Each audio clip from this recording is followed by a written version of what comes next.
Welcome to another edition of Fantasy Basketball Weekly Planner. I'm Amber Wilson, and joining me is senior fantasy writer Jamie Eisenberg. And Jamie, let's start out talking about a team that's really hot right now, to say the least. The Portland Trailblazers, they came into the year expecting to have Greg Oden. They haven't had Greg Oden. Nope. It hasn't mattered. Nope. I mean, this is a team that's 11-1 in the month of December, and they have 6 games coming up. Not so great teams they're matched up against. Yes, they're really looking good. They are looking good. They're averaging over 100 points per game in this recent stretch, and they're getting it done with guys like Travis Outlaw, Martell Webster, Jared Jack, Joel Prisbillo. Who needs Greg Oden? I mean, we thought that they'd be a very good fantasy team. Obviously, Amber, we left out a couple of interesting guys that we're going to get to in a minute, but they have been playing very well and helping fantasy owners with a lot of good key players. Yes, a couple other interesting guys, as you mentioned, like LaMarcus Aldridge. He's a start this week. I mean, these are just guys that are stepping up to the plate in Portland. We never thought we'd be talking about them at this point in the season.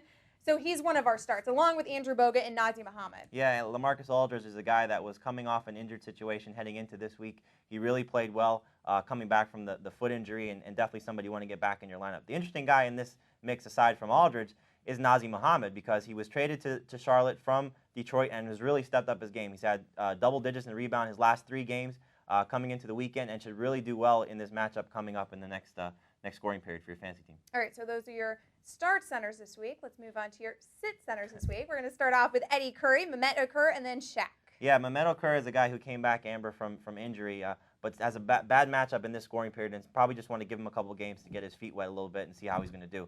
Shaq is getting less than 10 shot attempts in his last 2 games against Philadelphia and Cleveland, and just not really playing well. I think he will continue to get better, and this team is going to go through a bunch of changes, but you really have to keep Shaq on the bench right now just to be safe.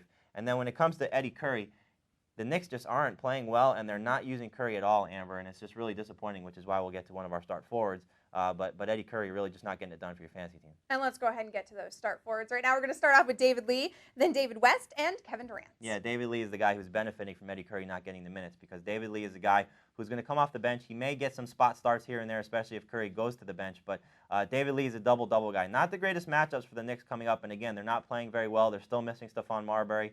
But I still think you start David Lee just because he is that type of player, going to give you that double-double every night. All right, and your sit forwards this week, Paul Millsap, Corey Maggette, and Lamar Odom. Yeah, when it comes to these 3 guys, Paul Millsap has been really benefiting with Mehmet Okur out. So with Mehmet Okur coming back, I think you put Paul Millsap back on the bench. Lamar Odom could be good in leagues where you take your average scores for your fantasy leagues, but the Lakers only have 2 games this week, so I think you probably want to sit Lamar Odom. And then Corey Maggette is going to be coming off an injury. I expect him to play, but I still think the Clippers, tough matchups this week. You want to sit Corey Maggette and hope that he can maybe produce for you if you need to use him.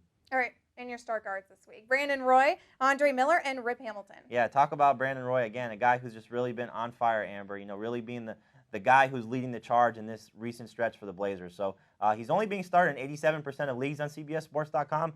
That should not be happening, excuse me. I think you definitely start Brandon Roy and hope that he can carry you through for a fantasy championship this year. You felt so strongly about that. You're getting a little choked up there. I did. Let's move on to our sit guards this week. We have Rudy Gay, Raja Bell, and Derek Fisher. Yeah, Rudy Gay is going to face 2 of the toughest defenses in the NBA. He's been playing great, but he's got matchups against Boston and Miami. Really tough matchups for him. He does face Indiana, which is a very poor defensive team. But I think with the 2 matchups, you want to sit Rudy Gay. And then when it comes to Raja Bell and Derek Fisher, two guys who are only playing 2 games this week. Raja Bell is really more of a 3-point specialist. Derek Fisher really coming on lately, but I still think you sit both those guys on the bench. Remember, 2 games this week, not good Not for good. fantasy owners. All right, Jamie, thanks for all of your advice and analysis. pleasure. That'll do it for us for now. Keep your mouse right here at CBSSports.com for everything you need to know in the world of sports. If you missed anything here today, you better stop, refresh, and rewatch. For Jamie Eisenberg, I'm Amber Wilson, and good luck with your lineups, guys.